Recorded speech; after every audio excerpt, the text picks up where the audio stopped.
Hello, welcome to PANC Live. My name is Dr. Frank Pittman, and I'm the Executive Director of the Piano Academy in North Carolina and your host for PANC Live. PANC Live is being broadcast from the teaching studios at the Piano Academy in North Carolina in Durham, NC. The Piano Academy now teaches all lessons online.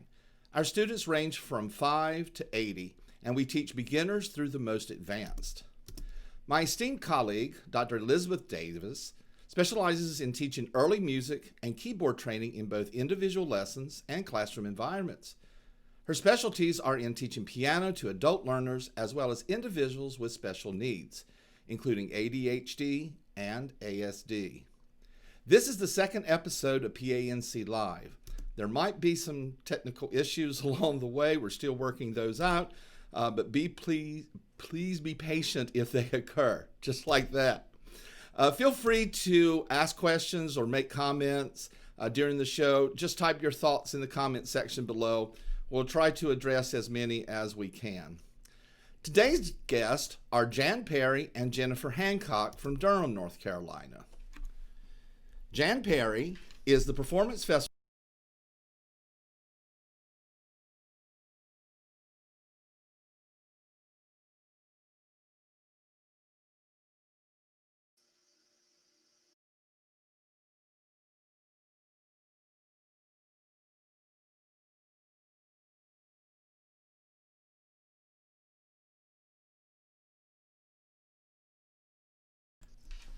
It is my privilege to welcome Jan Perry. Hi, Jan. Hey, good morning. Good morning, all. Good morning. Wow. All of a sudden, 9 o'clock came and we were on live. How are you doing today? This is what 9 o'clock looks like. You know, piano teachers, we don't do morning very well. Piano teachers, we're third shift workers. Oh, absolutely. Yeah, I think we all have our coffee. Cheers. So I don't drink coffee. Okay. Well, you can have your. What can I say? You can have water. Water. Water. Well, I appreciate you coming on today, and I'd like to talk to you a little bit about your experiences and all the activities that you've been involved in throughout your career, and so it means a lot to me that you're here to share some of your thoughts. So how long have you been teaching in the Durham area? Well, I've been teaching a total of 46 years. I am from Durham, one of those few of us that are still, in Durham that are from Durham. But I did leave for 15 years. I taught in Greensboro for 5 and then Lynchburg, Virginia for 9 and moved back here in 1989 and picked up my studio again and been here teaching ever since. So going on 46 years, which is pretty amazing since I'm only 50? But anyway, moving on. I'm not going to comment on that. Right. Especially on today, for some people who know what today is. So when you teach, do you teach individually or do you teach group, or what is your setup? Right. So now it is group. So I've always read that you should reinvent yourself about every 7 years. And I look back and I kind of did that. When I started teaching in Greensboro, kids came to me at a studio, and then I started going to their houses and loved it, enjoyed being a traveling teacher. But then I moved to Lynchburg, Virginia, and kind of did the same thing. And then I moved here back to Durham in 89 and still kept continuing to go to students' houses, which I thought was pretty cool, and everybody liked it. Then it was growing old, and I would go to 5 beginner houses in a row. And I kept thinking, this is a little crazy when I could just put them all together to start with. And that middle school child, I felt like they really needed to have something, to bond with other students, especially for the middle school. And that's when I started exploring group piano. So I've been teaching group now for about 25 years and love it. Wow, that's very impressive. I mean, I enjoy teaching a group, but my preference is one-on-one. But sure. I think there's definitely a gift for group instruction. I mean, I've been trained since undergraduate years to teach in group, and I do love it, but I do prefer teaching one-on-one. So what makes it special for you to teach in group? Right. And I agree with what you said. When people ask me that question, I say it's like choosing what type of schooling you like to do for your child. Do you want to do chartered school, public school, private school, homeschooled? So there's different types of avenues for all students. And so group isn't for everyone. And that's another reason I love having colleagues, that if I get a student that I feel like, hey, this isn't the route you need to go, then I send them to teachers like yourself. So what I do like about the group, and a group for me is going to be 6 or less students. It's usually about 4. They're going to be the same level approximately and the same age within a year or two. We're not doing lessons with microphones on and headphones on and me running around the room. We work as a unit. We play together. We answer questions together. We count together. So what I really find that the group has done, well, the kids practice better because they don't want to be the one in the group that's not ready. They also their counting is much better because they have to play in an ensemble form. They can't pause and wait. They've got to learn to move on. And note reading, I think, improves once again so that they play with a steady beat. So I just find those things. In the summertime, I do individual lessons. So I feel like in some ways you get the best of both worlds. So, well, do you offer any summer programs at all for groups or? I do. And one of my favorites is Blast Off with Piano. I believe you have a little slide for that. Oh, okay. My Blast Off program is in the summer, and I love Blast Off with Piano. It's one of my favorite things I do. What Blast Off is, it's a way to see if your child is ready for piano lessons. It goes for an hour a day for 4 days in a row. And in that hour, if you'll go to the next screen, the next slide, you're going to learn keyboard geography. In other words, the name of all the piano keys. You're going to learn the basic 5 rhythms, and you're going to do ensemble playing. So it's a way to really see if your child's ready, because at the end of the week, I don't usually have to tell the parent their child's ready, because if they're not excited during Blast Off, they're not ready for weekly piano lessons. And I have students sometimes that will take it 1 year and then come back the next year and do it again, and it's obvious that now they're ready to go. I've even had other teachers send students to me in the summer just to get ready for their fall to see if they're ready. So I really love Blast Off with Piano. Sometimes kids together, I'll have one family that will get a group together, which is really cool, or it can be 4 or 5 kids that have never met each other. I one time did a Blast Off group, had no idea, nobody knew each other to my knowledge. They showed up. Two families were next door neighbors to each other when they both lived in Washington, D.C. I mean, that was like, oh my goodness. And 2 other kids in the class, they were in their parents' wedding. So it's really cool how you can, the world comes together in the Blast Off. But I love Blast Off with Piano. It's one of my favorite. And then from that's where I quite often get students for the fall. I kind of know how to group them together, who's going to work well together. So Blast Off's a really cool program. Is this something you put together or you modify from another curriculum? I did modify from another curriculum. May I say which curriculum that is? We can't endorse Okay. it, but yes, you may. Okay. Well, it's a now free curriculum. It was the Mayron Cole piano group method, Right. And which is kind of how I got into group. I got information about her, went to several workshops. It is now free. All of her information is free. All of her books are free online. You can just, if anybody's interested, I can give you the site to go to. So there's no charge for any of her materials. She's retired, and that was her gift. She's made all of her materials free now. And so, but I did modify it to fit, my teaching style. But yes, she was the founder of Blast Off with Piano. That would be great. I mean, we can leave it in the comments. Maybe when we go to the second half of the show, or we can put it in the comments after the show is over, and you can put the information there. Good. That would be good after the show, so I can find it. Yeah, that's all right. That's all right. Well, tell me. I mean, group. One of the things that I found here at the Academy, I've had to stop group because of the COVID-19 pandemic, which has affected everybody, but especially private teachers. Piano teachers, voice teachers, string teachers, wind teachers. I mean, all of a sudden we've had to reinvent ourselves. How have you been managing with COVID, and what are you doing currently? Right. I felt like I've had a baby is what I felt like, because I kind of divided it in trimesters. When this all hit us back in March, and we had to do something quickly, and kids were not returning to me then, of course. And it was difficult at first, those few weeks, because there was just not enough hours in the day for me to do everybody individually, except I did do that for the first couple of weeks. And then I gradually started putting groups together. The kids started asking for each other. Miss Jan, can I, I want to go see so-and-so. I mean, I miss them. And so fortunately with Zoom, we were able to start grouping the kids together. And then, the more I learned about Zoom, doing the shared screen and, things of that nature, we were able to make a group actually work. And the only negative thing is you just can't play together, that you can't hear together. So kids would send me videos. There's been a lot of positive things come out of the group atmosphere, and not the group atmosphere, but because of COVID, the kids are doing videos and sending me recordings, and they're getting in a habit of doing that. It's a great tool to use. So, but then in the summer, kids wanted to gradually return individually.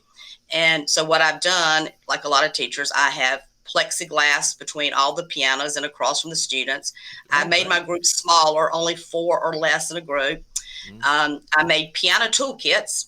And what a piano toolkit is, it has every student's own highlighter, pencils, sticky notepads, all those things. And that they keep that in their binder. And therefore, when they're in class, we used to have it all sitting on the piano, but now we don't do that. When they get here, they have their own toolkit, their own things they touch. They know they have to come in and wash their hands first. I actually, and piano teachers are kind of the worst about keeping their lessons on time, but now I do. I have a timer, so I get one group out before the next group comes in. It's worked. I will say, for me, I've got a large enough area. I put a ventilator system in. An air purifier in. I keep the windows open in the studio. The kids were excited to get back. There's no doubt they were excited. Now, some of them have chosen for various reasons to stay online, and that's fine. They actually joined their group online, and I have a screen set up where they can see each other in the group. And so we've made it work. I know every teacher doesn't have that luxury, but this has worked. But the other thing we've found from this, I've got kids as they go on vacation, instead of missing their lessons, they just Zoom me from wherever they're at, and so it works. We've made it work. I'd love to get back in person full time, but until then, this works. Yeah, that's I have one student who comes here to the academy in person. He was preparing for a recital video, and he needed to be able to play and rehearse on my pianos here. And but we keep socially distant, and washing the hands. I don't have any plexiglass, but I do have a purifier as well, and I stay on one side of the room. Exactly. The mom stays in the lobby. We are always more than 6 feet away, and yes. It's so funny because the very first lesson, when he returned back, he said, it almost brought me to tears. He was warming up, and right as he finished warming up, he just kind of sighed and said, "I enjoy playing on a grand piano." and his playing, it was so beautiful to be playing on an instrument that responds to him. And so it was cathartic for me to be able to at least hear someone live, because I've been hearing through Zoom, and right. Anyone who's taking lessons on Zoom is just not ideal. It's tough. Yeah. Now, I think one thing that's been exciting through COVID is that the music has never stopped. We were able to keep the music going, and I think all of us have been recipients of this. That we've gotten notes from parents. I've had more parents to say, "You're the one thing that's been consistent in their life." They were so relieved that we kept it going. Unfortunately, I know a few teachers that they had to shut down for the year. They just have a hard time, but what they did? They actually shared their students with other teachers, knowing that the student may go back to them the following year. So I applaud that. But anyway, it's been good. I'm thankful. I'm thankful that we have a job that we can do via Zoom, whether we like it or not. But the option's there, and we can do it. Yeah, absolutely. We've kept the music going. Yeah, absolutely. That is the one thing that I will say that I find very healthy. is that I all of my students just kept playing and just wanting to Yes. continue piano. Hmm. Parents understand the value of music in students' lives, Hmm. and yeah, it's not the most ideal, but I think we all make it work. I mean, we really do. Hmm. Well, Jan, you and I, gosh, I have no idea how long we've known each other. We won't let the people know some of our experiences together. But no, we're just, we're talking about conferences. No, that didn't come That out right either. that's Anyway, a good word. there you go. Experience. I would have probably said Shanigan and Yeah, but anyway, I'm well, glad. well, Okay. every year we meet at for our conferences, and it's the one time that the teachers can get together and just enjoy each other's camaraderie, talk about our teaching experiences, and I think that was one of the first times you and I ever met Hmm. was at Hmm. a conference. Right. I don't even remember where it was, but not important. And but our friendship hit off immediately, and then we realized, oh wait a minute, we're both teaching in Durham, and you and I. You asked me to judge for Performance Festival, which we will talk about in a moment. And but you said, you kept saying, Frank, I like you as a judge, but you got to join the Durham Music Teachers Association. Um, and so I have here for anyone who needs to see. Let's see, which one is this? The one? Yeah, for anyone who'd like to go, we'll talk more about the Durham Music Teachers Association in more in detail later on. But why don't you tell the audience about the association and the Performance Festival? You are the chair of the Performance Okay. Festival. And how did you first get involved? Well, now I see it a little bit different from what the story you just said. I was thinking that you kind of wanted to join the association. I wouldn't let you join the association because you are a phenomenal judge. The way our performance festival works is that we get judges that are not members of our local chapter. Quite often, the judges come from other cities. And but Frank was just, you were such a great judge, and I kept thinking, wow, you'd be a great asset to the organization. But I was pretty selfish. I didn't want you to join because I wanted to be able to use you as a judge. And so, but I'm so thankful because once you joined, I said, okay, Frank, you're not going to be a judge. So now you've got to be my assistant in the Performance Festival chair. And you have Yes. been very good for that. Well, See, could have been worse. And I appreciate that. But yeah. how I started when I joined, first of all, when I lived in Greensboro, I was a member of the Greensboro chapter. And when I went to Virginia, I joined the state chapter and the local chapter. The point that I'm saying is when I moved back to Durham, I immediately sought out the local chapter because I knew there would be colleagues there. There would be people that I could relate to, that I could learn from. I actually do not have a degree in music, but for that reason, the Music Teachers National Association and the local and state chapters is incredibly important to me. Doing continuing ed, learning and growing. If it wasn't for that, I don't know that I would have made it 46 years. So, and when I join the chapter, like I do most anything, if I'm going to join something, I'm going to be part of it. I'm not going to join in name only. So I immediately joined. But remember, I didn't know a whole lot. So when they asked the question, would anybody like to be part of the Performance Festival chair? I said, sure. Little did I know what that was going to mean. And little did I know 25 years later, I've not been the chair every single year. Jennifer was the chair some, but I've been the chair a lot. And so Charles Nakara, one of our members that's no longer with us now, he he kind of mentored me in that, and he was a great mentor for that, for the chair. Yeah. And I love doing it. So it changed. We'll talk more about the festival a little bit when Jennifer gets on, because it Mm. did change a lot this year. We did virtual, and Frank and I were best friends for about 60 days. Yeah. We talked maybe Every 4 or day. 5 times a day. My Yeah. husband would go, who is that, Frank? Yep, it's Frank. Okay, tell Frank hello, Well, you and just had I to. made many trips to your studio on a regular basis. Yeah. So, Yeah. but Yes. it worked. It It did. worked, and this year's festival had one of the highest attendance of students Yeah. because once again they were able to submit a video. They were able to do it from home, and the kids loved it. So Yeah. I'm not sure what the future festivals are going to look like now, but we'll see. So anyway.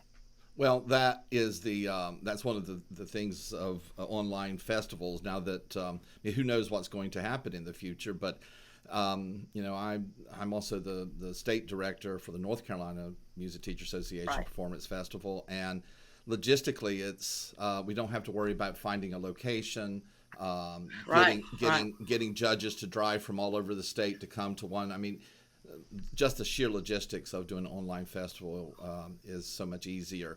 There's It also is. a lot of drawbacks, obviously, because of there's a variety of different quality of instruments that students participate on when they Right. record. You know, getting music copies for the judges. I mean, things such as that. It's not ideal, but in the age of COVID, we just have to Right. adapt. Yeah.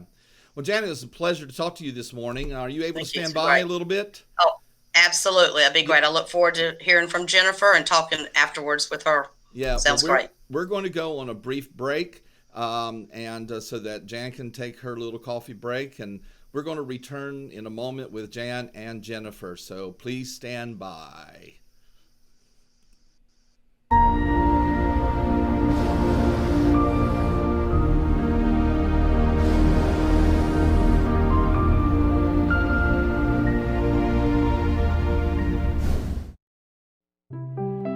Hello, welcome to the Piano Academy of North Carolina.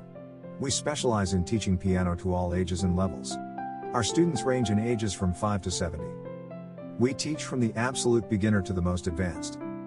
Due to the impact of the COVID-19 pandemic, we are teaching all lessons online until further notice. You or your child can take lessons in the safety of your own home. Lessons at home can be fun and enjoyable. Most lessons are taught through Zoom. If you have an electronic piano, then we will show you how to connect your instrument at home with the pianos at the Academy. Because our instruments are connected, what you play is what we hear. Email us at info@panc.us. Everyone deserves the joy of music.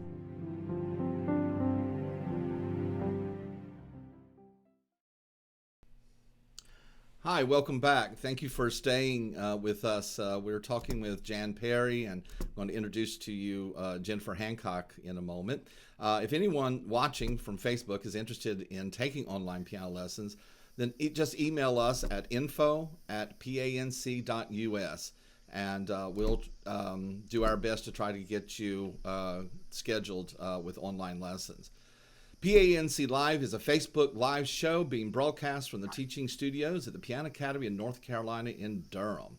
Remember to write your comments below. Comments and questions and reactions are certainly welcome, so do not hesitate. Please join us with that. I'd like to welcome back Jan. Jan, are you still there? I'm here. Yeah. I'm here. I know you and Jennifer, who's going to be coming up here shortly, have a long history as friends and colleagues. How did you and Jennifer meet? So my memory is I met Jennifer at a local music store. I was in there buying music quite often, and she was teaching, and that's where I remember our paths crossed. She may remember it differently because she is younger than me, so her memory's probably not as bad as mine these days. And I just liked Jennifer immediately and would encourage her to join the local chapter. And we talk about that. And after I bugged her to death for probably, a year or so, she can also tell that part. She finally joined. And when my teaching, I had not started doing, I would stop going to the kids' houses. And I actually had my own studio off site, not my house. And it ended up that when I decided to move it all into my basement of my house, Jennifer took over my studio and the building. And I always had an envision to do with the building that what Jennifer ended up doing. She'll talk more about that. But I was so proud of her. And Jennifer immediately also, when she joined the chapter, she just immediately got involved. She's been the president. She's been the chair. She's been program. I think she's the scholarship chair, a little bit of everything. So Jennifer and I, we have a lot in common. We both like sports, and we're just good friends and good colleagues. And I appreciate her very much as a friend and a colleague. So I'm so thrilled she is sharing the show with me. Well, I'm delighted, and I believe Jennifer's in the green room, so I'd like to welcome Jennifer Hancock. Hi, Jennifer. Welcome. Hi, good morning, everybody. How are you doing? Well, I'm almost full of coffee, so we're ready to go. Yeah, absolutely. Well, it's a delight to see you, and I do appreciate you spending time today and talking on the show. So I really appreciate you. To do a live show like this, we have to have weeks of communication and even a little dress rehearsal, and all of that. These fine friends of mine were willing to take time out of their busy schedule to be able to do that. So I'm going to now say, Jan, if you could stand by, we will see you in a moment, and I'd like to talk to Jen a little bit. So you'll be back, right? All right, bye. So hi, Jennifer, welcome. Jan was telling us about the school that you've created, and it's called the Triangle Music School. How did that begin? Well, like Jan said, we had met at the piano store in Durham, and she was moving out of her teaching space, the Big Yellow House, as we like to call it around town. And myself and two of the other teachers at the store were looking to become a little more independent, so we took over that space from Jan. And those fine business partners that I had moved out of state, so then I just kept going at the Big Yellow House, and it's been great ever since. So Triangle Music School is a nod towards the Triangle area, and it's a nod towards my history as also a percussionist, a bit of a retired percussionist at this point. And then also the Suzuki Triangle, where we talk about a lot about the parent and the child and the teacher working together to uplift a student. So it's got a lot of meetings, and it's a really fun place. Yeah, one of the things that I really enjoy, we have had our Durham Music Teachers Association, the DMTA meetings at the house, and there's always so much activity going on there. You mentioned about Suzuki training. You do have training in Suzuki piano, and could you tell us a little bit about Suzuki pedagogy? Well, sure. Shinichi Suzuki is who started it, and he preferred to call it talent education. But he began with the premise that all children learn how to speak their native language mostly with ease and fluency. And he applied those same strategies to music education. So lots of repetition, lots of positive reinforcement, lots of listening. And so that's the basis for Suzuki pedagogy. Suzuki started it on violin, but it's now on piano and cello and guitar, flute, recorder, trumpet, voice. It's just really expanded. And it does allow us to begin with children as young as 3 and 4 years old. And so many of my students I've had since they were 3 or 4 and see them until they graduate high school. So it's a really remarkable experience. Well, I certainly do applaud the Suzuki pedagogy method. I'm not trained in it, but I certainly do see lots of value in the method. Are your teachers at the Triangle Music School, are they Suzuki teachers as well? Well, right now we have about 13 teachers that work at Triangle Music School, and I would say about half of them are trained in Suzuki pedagogy. We have 3 piano teachers, which is a bit unusual, 3 violin teachers, 2 cello teachers that currently work at the school. I will say that our other teachers I call them Suzuki adjacent, so they have a lot of the qualities that I would look for in a good, not only a good Suzuki teacher, but a good music teacher in general, with a lot of patience and positive encouragement and reinforcement. And, you know, the idea of Suzuki is to get the family involved, right? Getting the parents involved with the students' training. And that does provide a sense of community between you, the teacher, and the family. And I'm really impressed that you have great colleagues who are also teaching Suzuki method and the Suzuki pedagogy program.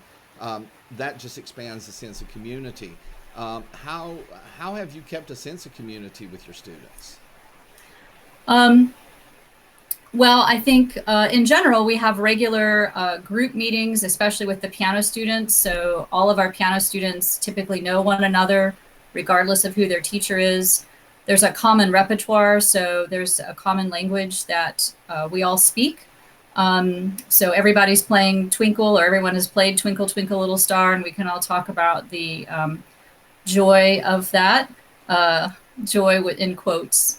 And there's a lot of twinkles happening. Yeah. So I think also the families are really in it and get a lot of value about the teachers are really modeling patience and positive reinforcement and how to go about making those positive changes and how they might apply not just to music, but to, you know, getting your kid to pick up their shoes. Sure. Oh, absolutely. How is the, how could you give us a little example of how the Suzuki method might be different than the standard teaching? Sure. So when you start with a child at 3 or 4 years old, the idea of reading notes is not really something that's developmentally appropriate. So we start by teaching the student by ear. So the child will, and the family will listen to recordings in the home. And we give little games and skills to teach the child how to apply what they're listening to their instrument. And so that's a little bit different. So note reading is typically delayed until the child is developmentally ready for that. That could be anywhere from 3 months to a year. But I will also say about reading that there's a lot of things we do to get children ready to read. So they understand how rhythm works. They understand clefs and the staff. So it's not a complete abandonment of note reading, but it's just delayed. But the daily listening is super important. Right. Well, that's kind of how a child develops, right? I mean, oral skills, physical skills, I mean, just walking. All of those are developed earlier than the child's ability to read letters. Right. And so this seems to be in keeping with the natural development of the brain as we develop in other things. I mean, when we read music, these are symbols. And so are letters. Letters are symbols that are organized together to form words. But a child learns to speak before they learn to read. So it seems to me that the oral skills and physical skills, such as rhythm, all of that is really focused in Suzuki. And that's what I really like about the Suzuki method. I mean, like I said, I am not trained in it. I do certain skills. I understand the importance of the ear and physical, but I usually teach reading about the same time as they start. So that's a little bit different than maybe my standard traditional approach to teaching music and the Suzuki method. But I certainly do like the Suzuki method, especially the fact that we can incorporate the idea of piano involved. Like you mentioned earlier, it originally started with violin, and you know, the fact that it's now been used in piano, I just think is great. So what activities are you doing in this COVID time to keep your students engaged? Well, we're definitely doing lots of Zoom lessons. I will say that early in the pandemic, we did weekly recital hours at the Big Yellow House. So that kind of helped keep everybody going, kind of like in conservatory or music school. Like in college, you would have like a weekly recital hour. So we did that, and that was really fun. That kept the kids really focused and practicing. We've done some Zoom group lessons. We recently did a play-in where it's kind of Suzuki language for you play all of your common repertoire pieces together as a group, which was fun to do over Zoom because kids got to practice being a leader. You know, the leader would be unmuted and everybody else would be muted. And we did that as a fundraiser for Bump the Triangle, which is a really great local organization that we really admire. So we've been doing things like that, and we're gearing up for our November recitals, which are A little bit sadly are going to be online, but Yeah. we also appreciate there's so much joy in that so many far-flung friends and relatives can finally watch these children that live so far away from them play music. So that's been a real blessing. Yeah. Yeah, it certainly has been for us as well. What we call the performance classes that meet about once every 6 weeks, and the recitals, it just has given the opportunity for families who live far away that normally would not be able to travel to actually hear their family member to be able to play, and that has been quite rewarding. Now, just like with Jan, you and I have met through the Durham Music Teachers Association. What has being a member of DMTA meant to you? Well, it's really meant a community and a family and lots of support. I thought Jan's introduction was really overwhelmingly kind and very heartfelt, and I'm very grateful that I have her friendship for all these years. But I think sometimes being you're in your own business, especially a piano teacher, where you're kind of on your own a lot of times, can be a little bit lonely. And so having that group of people that you can connect with who have been there and know what they're doing is really great. I was a new teacher when I met Jan, and she really offered me a lot of guidance, as did many other DMTA and North Carolina music teacher members. They just really, it's such a great community of people who take you in and guide you. And I'm a little different being a Suzuki piano teacher, but that was really seen as very interesting, and I was accepted, and people had wonderful questions to ask me, and lots of working together and learning together. It's an incredible group of people. Yeah, we'll talk a little bit more in detail about Durham Music Teachers Association. All three of us are quite active in the organization, and we certainly do admire our colleagues, and we get along famously. And it has to do a lot with how much we, as members of DMTA, find the value. And one of the things that I enjoyed as a membership was your leadership and your willingness to contribute to the organization. And that's when I first joined the board. I think you were president at that time. And it was like, yay, this is a great group of people. And then I learned that the Durham Music Teachers Association, the music library, and the harpsichord is housed at the Triangle Music School. So for anyone who is a member of DMTA that might be listening, how can a DMTA member gain access to the usage of the harpsichord and the music library? With our hours being a little bit curtailed due to COVID, I would say if you wanted to come and look at the library, give me a call. You can or email me at the trianglemusicschool.com website. And the harpsichord is also there as well. And so just reserve a time. I can come let you in, or someone can meet you there. The harpsichord is beautiful. It was recently rebuilt and repainted, I think in the last maybe 5 or 10 years. And it's a great resource, when we have these students working on so many, early Baroque pieces, and then to have them be able to sit down and play an actual harpsichord is they really get a lot about what that is about, and they play differently from there. So it's really cool. Yeah.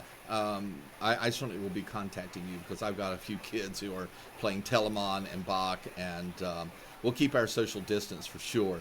Can non-DMTA teachers and members peruse the library as well? My short answer is sure. Okay. Well, it's just, we certainly don't want a barrage of people just showing up to look at the harpsichord, but it's a nice feature for the teachers here in the Durham area, and I have not yet taken advantage of it, but I think I certainly will. Well, Jennifer, thank you so much. We had a great time chatting with you. We're going to take one more break, and Jan will come back, and all three of us will chat together. So please stay tuned. You don't want to miss the next part.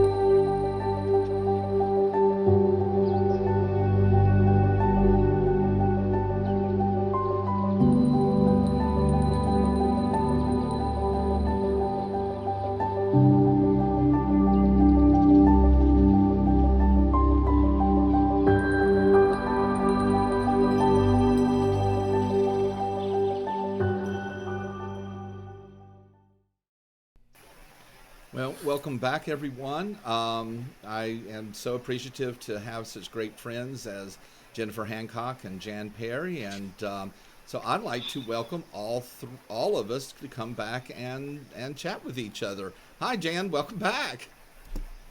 Wow, that was great. Good, Uh, good answers. Good interview, Jennifer. Great. yeah, it's great. I mean, Thank you, ma'am. both of you, as I said, I do appreciate it. So why don't the three of us talk a little bit about the Durham Music Teacher Association in a little more detail, and maybe the Performance Festival and the scholarship program that we have for students.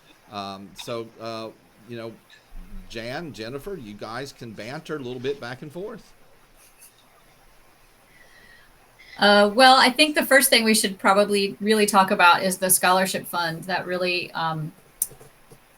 could use some help, I guess, to be quite blunt about it. We typically have playathons during the school year where we play at a public place, usually one of the area malls, and that money that we raise from donations from that funds our scholarship fund. And we've been unable to have the last two playathons, so our scholarship fund is a little bit depleted, particularly in a time when people are needing a little bit of extra help to pay for lessons. So, Jan, do you have anything you want to add about that, or?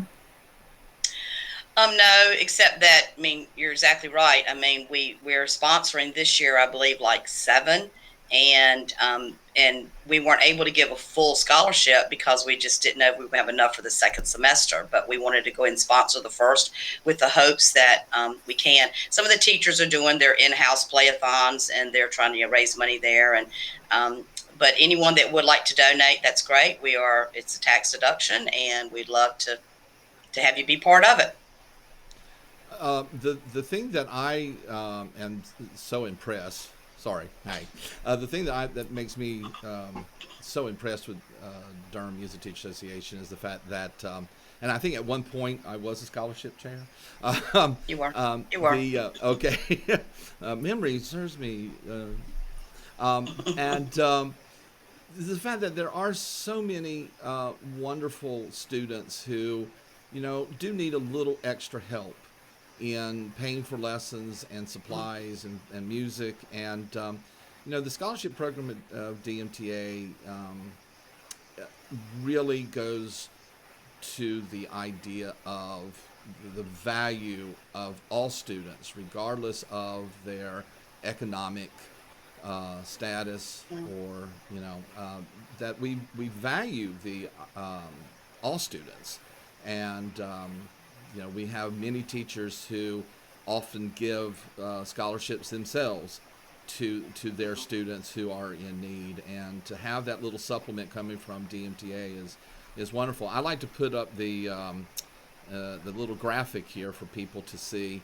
The Durham Music Teachers .org is the site that anyone who would like to go donate, you can go to the scholarship screen, and I'm going to go to that right now. Give me a moment. Here we go. And here in the lower left-hand corner, there is a donate button, and anyone who would like to give some funds to help with the students, I know that it certainly would be welcomed. The fact that we've not had our playathon, which is a big fundraiser, is the funds have gotten a little low, and yes. So I would encourage anyone to visit our website for the Durham Music Teacher Association and contribute. $5, $10, $100. Whatever one can afford to do, because it all adds up to be able to help with that.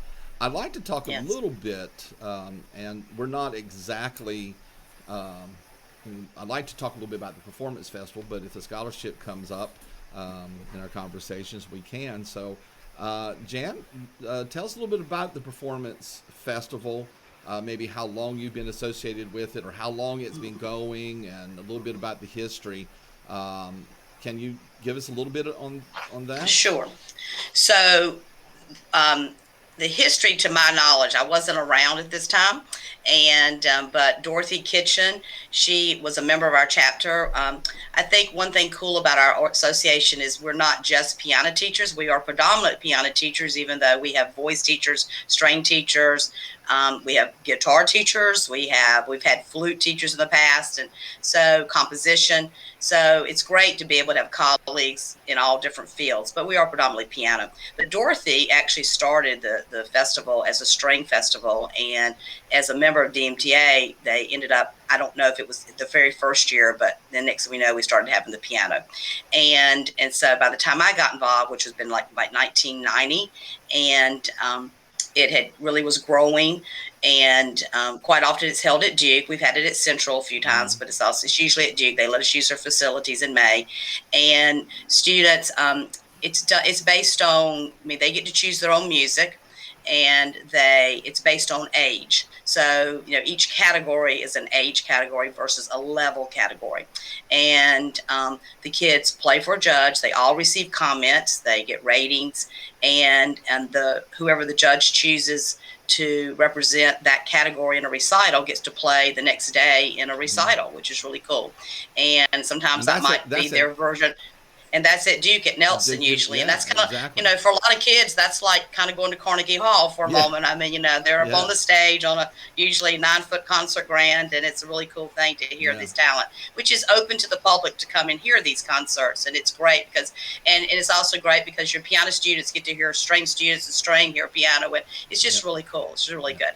And so, matter of fact, one of my students who was in that festival now is a accompanist and actually comes back and accompanies students in that festival.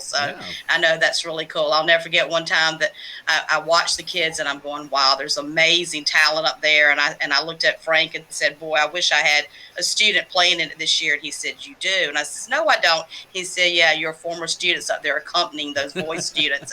And I remember Frank had a way to bring it all back. And that I appreciated that comment from you tremendously. And but I think it's a great event. And like I say, when it's in person, it's really fun. You're at Duke and there's students going everywhere, and you walk down the hallway and you hear some incredible music. I know I've often stood outside of a door and just heard like, oh my goodness, that child is playing awesome. And then a 6-year-old walked out and I went, oh my goodness, you know? And so, but it's a long day. It's a full day. And most of the teachers, will get involved, and we need everybody's help. You do not have to be a DMTA member to be in the festival. You do pay a little bit extra money, but you can be. So it's anyone. And so this year, what was kind of cool, because it was all online, we actually had some teachers out of Fayetteville and other cities that actually sent students because they could. And I was hearing from other people that so many festivals got shut down. They just weren't going to do them. But we decided to move forth with ours, make it a virtual, and you know, I think it was a great move. I know it was. It was a great move. So. And it usually happens in May, right? May. It's usually the third weekend in May. Right. So it's after Mother's Day, I think, is usually when you try to schedule it. It's mainly for our sake. It has to be after college graduation because which we happens have the use of the building. Right. Exactly. We've had the building right after it was flooded, and we'd have to, you know, walk around. And we've had the building after they've had electrical stuff hanging. We've had piano keys to break while the kids perform, but you know, we make it work. We one year did it with the building had no use of bathrooms or use of air conditioning, but you know what? We made it work. We made it work. We survived. So you know, DMTA is about, I think, 53 years old, and this festival is kind of like our, you know, prime event of the year. Everything kind of gears to that, you know, so it's good. It's good. Well, the thing about the performance festival, it's always student oriented. Yes, it's all about the students and their opportunity to play, and you know, for recitals, to come back and hearing other students play. It's always you know, more student oriented. Many festivals focus on the teachers. You know, whose student is whose teacher, and not with DMTA. It's more about the students and their journey to incorporate all of their hard work into one performance in front of an adjudicator. And I think that's one of the reasons why the festival is so popular. I mean, Yeah. my students love participating in it. I like the way it's evolved too. That we it's grown in what things we do. Like a few years ago, we added an adult section, so it doesn't have to be just kids, from high school and younger, but we have an adult section, Right. and it's just we've added things, and it's great how we allow it to evolve. Yes. Yeah, I like to bring up, thank you. Here's a comment from Gretchen. Hi, Gretchen. We missed having the DMTA Festival at Duke this year. Oh, nice. We did. We missed being there, and I miss working with you, Gretchen. So that's right, Gretchen. Do you really miss us all not calling you 4 or 5 times a day like I did? I'm over there for a whole week every day and calling Gretchen and texting Gretchen. But thank you. Yeah. You were always such great help to us. Yeah, Gretchen has been a key figure in the success of the performance festival. So I'm so happy that she's listening and that she chimed in so that we could say thank you to her and the people at Duke. And it's not just the faculty, our colleagues who teach at Duke, because we use their studios, but there are other people in the administration, the maintenance people. I mean, when we flooded, not we, but when there was a flood in the music school, it's just the Duke community has been very special, and I personally would like to say thank you to everyone from the faculty and staff to maintenance and making sure that we have bathrooms and that they're clean.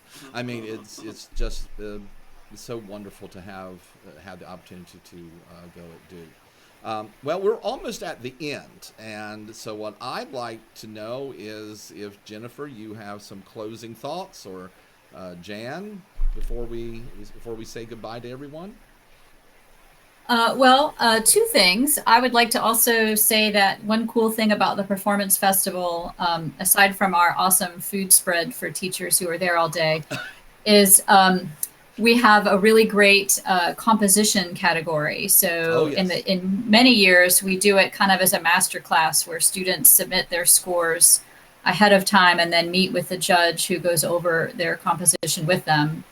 So that's another really cool and very different aspect, and another way we keep the festival, along with a lot about our organization, student focused. I often hear you all say, what about the student? Like whenever there's a discrepancy or something we're not sure about, it always comes back to, this is a child, this is a student. What is the best thing to do for that person? And I also, I just got a little pop-up on my computer telling me that it's Frank's birthday today. So you got. That's what I was going to say. Happy birthday, Frank. Happy Was going to be my closing. You beat me. That was. And since we're piano teachers, we're not going to sing because we're not voice teachers. So we're not going to sing Happy Birthday. Well, thank you. How did you get that pop-up? It didn't come on this show. It must have popped up somewhere else. I won't reveal my secrets at all, but I hope you have a really great day. Well, thank you. And I do appreciate the both of you so much. You're two of my dearest friends, and we're colleagues in DMTA and as well as everything. Oh, well, all right. Another one. Yes. Hi, Carolyn. I'm going to see Carolyn. Carolyn is my niece, and I teach her daughter Abby. Abby, I'll be right there. We're going to start in a few minutes. And Carolyn's husband, Mike. So Dad also takes piano lessons. So thank you, Carolyn, for your birthday wish. Well, I'd like to thank everyone in Facebook who's joined us for this second episode of PANC Live. I want to extend my deepest appreciation to Jan Perry and Jennifer Hancock for joining me. You guys have been absolutely great.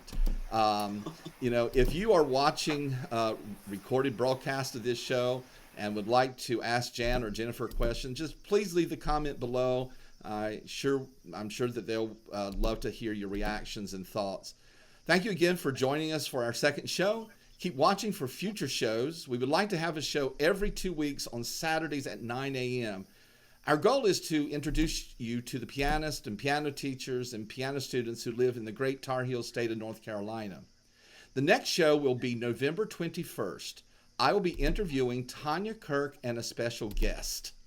If you know of a pianist or a piano teacher or a piano student in North Carolina, or if you are a pianist, piano teacher, or piano student in North Carolina, and you would like to be interviewed in a future show, then please email us. Please be sure to follow the Piano Academy North Carolina on Facebook and Instagram. I hope to see you again soon. Keep calm and keep practicing. The piano bench is always large enough for everyone. So take care, everyone, and have a good day.